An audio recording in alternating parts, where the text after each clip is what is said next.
So నాన్నగారితో మొదలైన మా ప్రస్థానం తమ్ముడు రవిశంకర్తో, తమ్ముడు అయ్యప్పతో, తర్వాత నా కొడుకు ఆది అంటూ ప్రేమ కావాలి అంటూ మీ ముందుకు వచ్చాడు. వాడిని మీరు ఆదరించారు, అభిమానించారు, ఆశీర్వదించారు. అలాగే పాప డాక్టర్ అయ్యింది.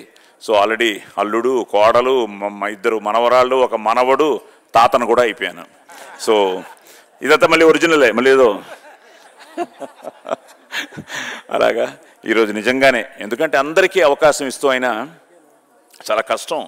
అట్ ద సేమ్ టైం నాకేదో ఒక కళ్యాణ మండపంలో పెళ్లి వేదిక మీద ఫోటోలు తీసుకుంటున్నట్టు హడావిడి కనిపించింది తప్ప, గవర్నర్ గారు ఉన్నంతవరకు లక్కీగా మనం ఏంటంటే ప్రోటోకాల్ ఫాలో అవ్వాలి కాబట్టి అది కరెక్ట్గా జరిగిపోయింది. నేను అనుకుంటూనే ఉన్నాను, గవర్నర్ గారు అలా వెళ్ళడం ఏంటి మొదలైంది మన సందడి. ఎందుకంటే ఇది మన ఇంట్లో సందడి, మన వేదిక, మన వారధి. సో ఈ వారధి ఫంక్షన్లో ఈరోజు ఆయన సంకల్పించిన అందరూ కలవాలి. ఎందుకంటే ఆ కనెక్టివిటీ మిస్ అయిపోతుంది.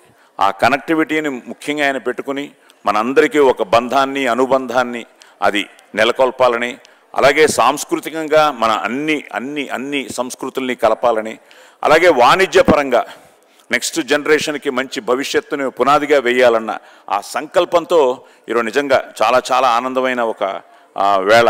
అలాంటిది ఈరోజు నిజంగానే, ఎందుకంటే ఆయన చెప్తూ ఉంటే ఒక విధంగా అవుతుందా, జరుగుతుందా అనే ఫీలింగ్ ఉండింది. ఈరోజు మిమ్మల్ని అందరినీ చూసి ఈరోజు ఈ వేడుకలో నేను మిస్ అయిపోయేవాడిని. ఆ ఫ్లైట్ ఇంకా లేట్ అయ్యి ఉంటే నేను మిస్ అయిపోయేవాడిని.